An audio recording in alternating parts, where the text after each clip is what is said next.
Alright, sorry for the slight delay in getting this review out because, once again, Nickelodeon did pick an incredibly horrible time for their showings. I said that last week and I'll say it again. Friday nights, a lot of people have lives. Strangely enough, Saturday nights, for whatever reason, the past 3 weeks have not been. Mostly because at this point in the day, I do not feel like doing anything else. Because past 3 Saturdays, let's say, have been busy during the day. But I digress. So, what I think of Civil Wars Part 2? Honestly, this one really doesn't feel like a Part 2. I mean, again, this is kind of a weird one in that why they made this a two-parter. Were they originally planning like a 2 hour premiere? I can only imagine that was the case. Because honestly, Civil Wars 1 and 2 do not feel like a two-parter for a series like this, which is rather, for a Nickelodeon animated show, rather episodic. This doesn't feel any more part of a unique, linked, solid story than Civil Wars and the premiere episodes. So I'm a little perplexed by this. Why these two were put as a two-parter. Might have had something to do with, I don't know. I have a feeling this was something early scripted. Actually, to be honest, this episode, more than any other episode I can recall from last season or even the original Last Airbender, seems really heavily cut, and maybe that is the case. Maybe this was originally a three-parter. Best explanation I can think of. As you can hear me typing in the background. There's without kind of, now who cares about reviewing the plot part by part. When Korra goes to free her father in this one, it feels like there's a heavy-handed cut there where she gets on the ship her father is on, and then it's like cut, and he's just like, I told you not to come for me. Like, you could tell there was like probably a good 5 minutes where they're on the ship, they fight off their first wave, they go looking for the father. You can tell like this was probably a much longer. Maybe that's why. It might have been there was originally a three-parter and they've condensed it down to a two-parter, but by doing that they made them two very separate episodes. I don't know. Probably unnecessarily concentrating on that. So how was the fourth episode of Season 2, Civil Wars Part 2? Again, the very quick heel turn has begun. Basically, they hold the trial. I was kind of thinking at first, like, the entire episode was going to be the trial of Korra's father, and then no, was not. Kind of real over real quick. And then she goes and basically decides to go Jack Bauer, which is already I noticed on the interwebs there has already become like the meme now that people are trying to push. Korra is Jack Bauer, mainly because she takes the judge after the trial's over and puts his head into a ravenous polar bear dog. Let's face it, that's exactly something Jack Bauer would do. Actually, no, never mind. Jack Bauer would probably have the dog Bosco start chewing on his legs first, and like, you better tell me before he works his way up the leg.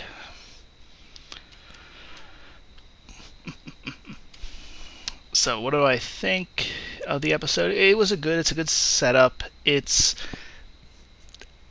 get the reveal on Unalaq, because when she does this little torture thing after the trial, which, by the way, there was a scene in the trial where they announced the punishment and they go, death. I'm like, for a kid's show, they ain't messing around here.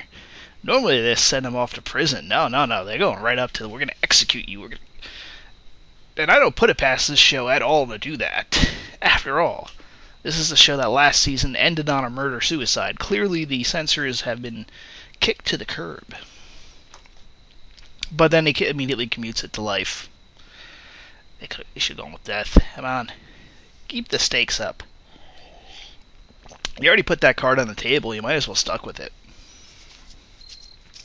And it would have probably made a little bit more sense with the desperation of Korra, like basically later on threatening the judge, primarily to get the judge to change the sentence, which very Korra thing actually. But that would have made a he's got the life sentence, and you're kind of wondering if it was a death sentence.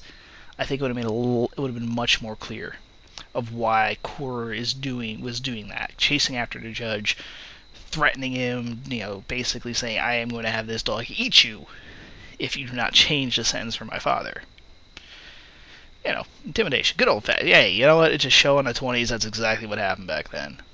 Or, well, a 20s-esque fantasy martial arts world. See, this is why I love this setting. It's very unique. You hear that setting and you're like, I don't think there's anything else out there. And by the way, we are getting more of that feel that I kind of commented on in the first 2 episodes of the Rebel Spirits and Southern Lights, that it felt like we were kind of stepping back out of that element with, the South, and they have spears and stuff still. Which again, my point with they should have electric guns or something at this point. The troops do not feel like they're troops unless they're holding some sort of weapon. But if they're sticking a spear in their hands, it ruins it for what the setting should be. That was fine for the old one. Or even if you can get like a steampunky kind of spear, maybe that would even work. Or diesel punk, really. I guess if we were to call us anything, it would be diesel punk. But whatever. We're getting to do kind of semantics.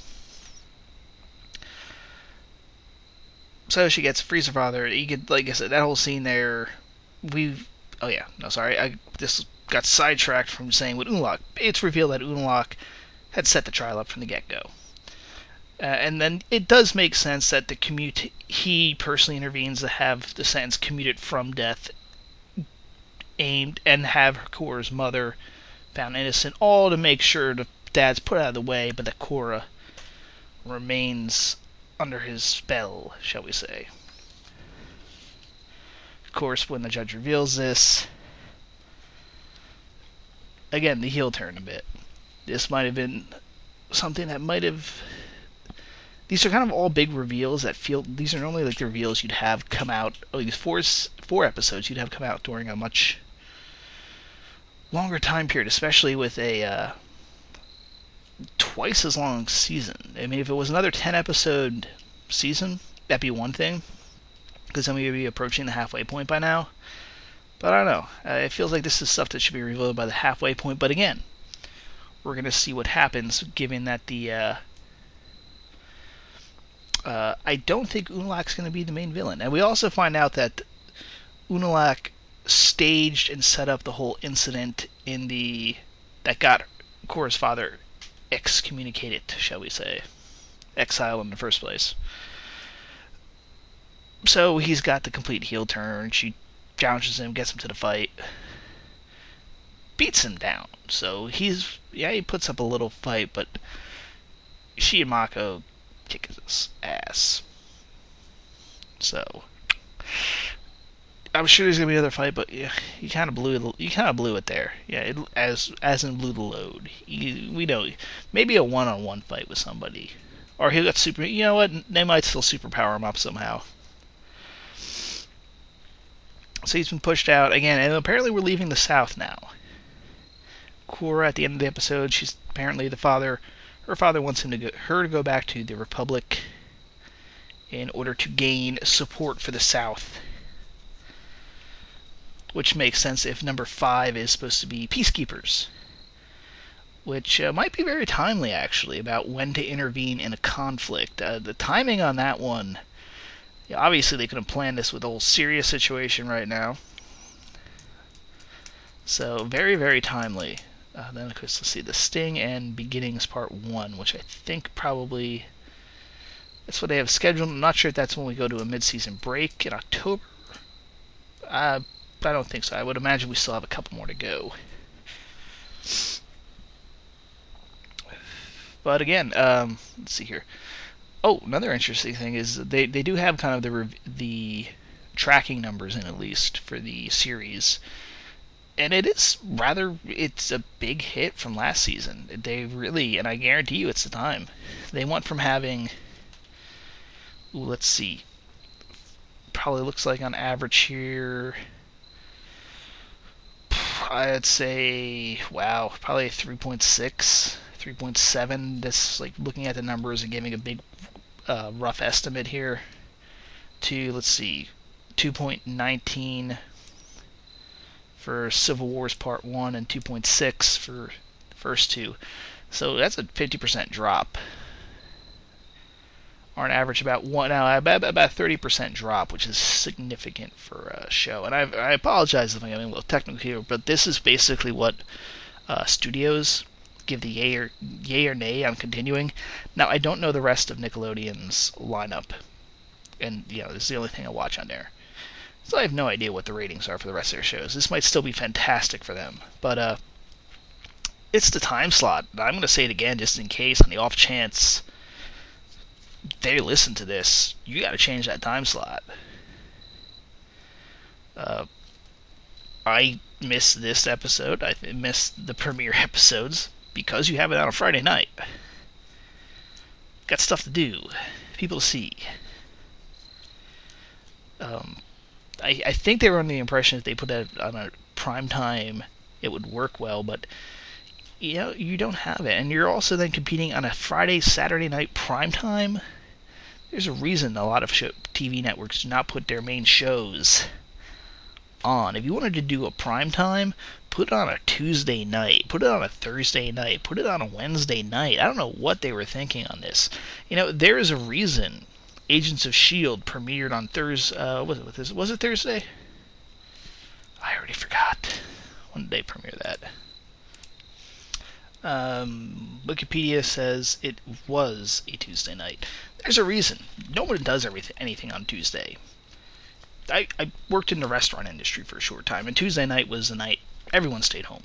It's the night people stay home, watch TV. If you want a prime time, put it on Tuesday night. Well, maybe not Tuesday because you do have all the other networks on there, but you get my point. Put it on a weekday evening or a weekend morning. None of the networks ever put anything big on Friday nights. I don't know what they were thinking. This is obviously a maturity on Nickelodeon's part. They were finally getting some more significant ratings, and so they decided to play with the big boys, but they didn't know what to do with it. Their big times have always been weekends, but that's when they're competing against other movies. If people are, Friday nights are when a lot of people take their kids to the movies. Hell, and even most of the big time primetime shows, they still don't go till 8, 10 o'clock, 9 o'clock. You're premiering on 8. That is right. If you do anything on a Friday evening, 8 o'clock's going to interfere with that. 9 o'clock, a lot of people will be home by. 10 o'clock, you'll be fine. I don't know. I'm going off, of course, on a tangent, but I'm making the point there. They got to change that. Hopefully there'll be a mid-season break and they will move it. I also still say they kind of messed a bit up on the promotion as well. I did not see as much promotion for this. I was actively keeping an eye out for the premiere date, but I didn't see too many ads. And even on the internet. And I saw ads for the previous season. But I guess I'm trying to think anything else for this episode. I think I addressed pretty much everything I wanted to. Two things. The Eska Superman. I think the Eska thing's getting a little tired with Bolin, so I was kind of at first kind of happy, but we'll see what happened. Actually, they kind of did drop off Eska at the end. That was kind of a weird. That is. I don't get that relationship. Is she actually, most times she feels like she's just toying with him, but then other times it seems like she's genuinely wants him to be her wife. Actually, she treats him like a wife, a husband. Yeah, they were gonna marry apparently this episode. And of course, the other thing I guarantee you, people, there's if I were to look on Tumblr, I guarantee you there's already a GIF on this. The polar bear that farts and craps money. Not polar bear, the platypus bear that farts and farts and craps money.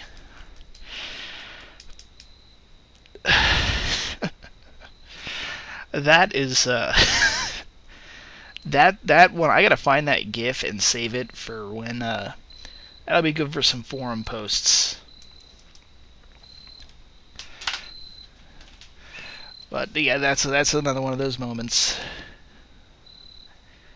And then, yeah, they knew this isn't the 20s, this isn't the 60s anymore, where it was like, okay, now with our cynical eyes we see that. No. They knew exactly what they were doing with that.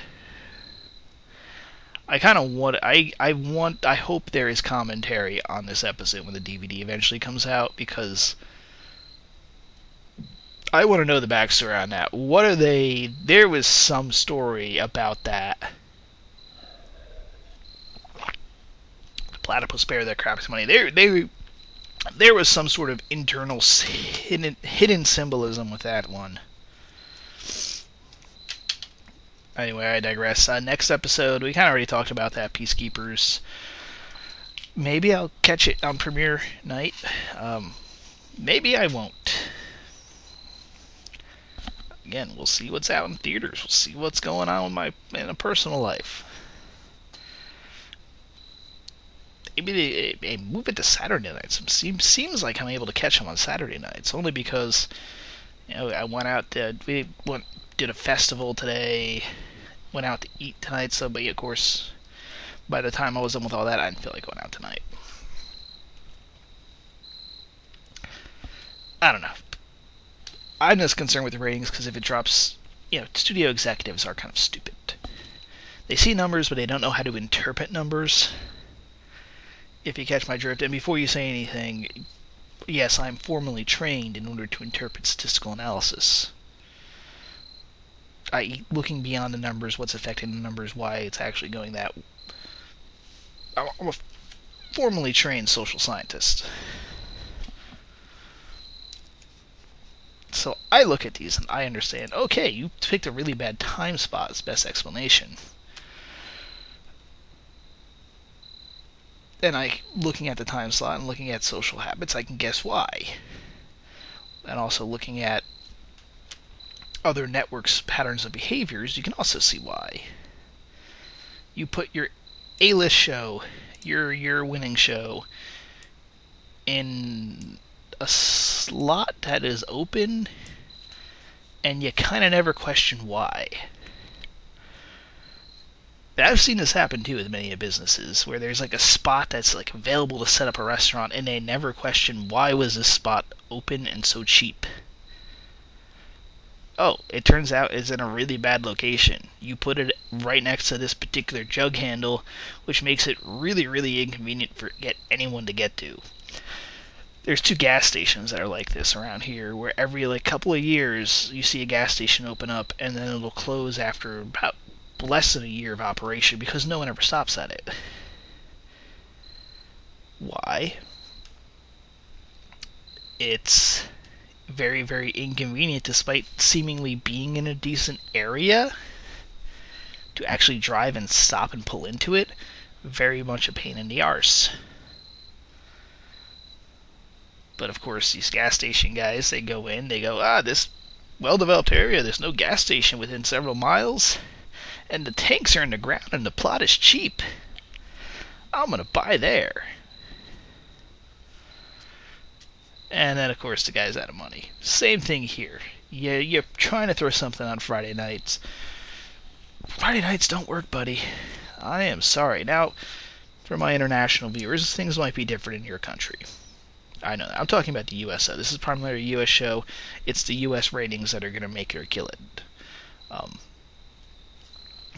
Just like how there's certain anime that are popular here in the States, but not as popular in Japan, they rarely continue, they'll cut it most of the time. Sometimes when they're insanely popular and the U.S. distributors will basically come back and throw money at the Japanese production. There's been a couple of them that have been like that, but I don't think you're going to get that for here. Again, my only concern is that it drops, because it has not too bad of a drop. We don't, of course, have ratings for today's episode. I'll keep an eye out for those. But 2.19 from a high from a 2.6. It's not as significant. To put that in perspective, Welcome to Republic City and A Leaf on the Wind, episodes 1 and 2 from Series 1, they had a full point drop. Went from 4.55 to 3.55 second episode. So, significantly more of a drop. So it looks like the people that are tuning in are more the hardcore fans. We'll see how this keeps up. Hopefully we'll not get into the ones. That's a danger zone there. And we're kind of getting close. But I digress. I ramble on enough, mostly about statistics. I apologize for that. So, that is this week's episode. If you enjoyed this review, which is more of a rant basically on why it was stupid for Nickelodeon to do the night they did it on,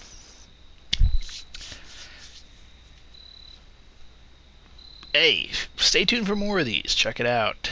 Like, subscribe, all the stuff that people say at the end of their YouTube videos, including the part where they try to be meta and say that. So now I'm being extra meta, which I think is also now being criticized. So I'm being meta-meta, so I'll be meta-meta-meta by mentioning the meta-meta-ness. Have I confused you yet? Good. Like my channel. Subscribe. You're under my control. Okay. I've had enough tonight. Signing out. Peace out.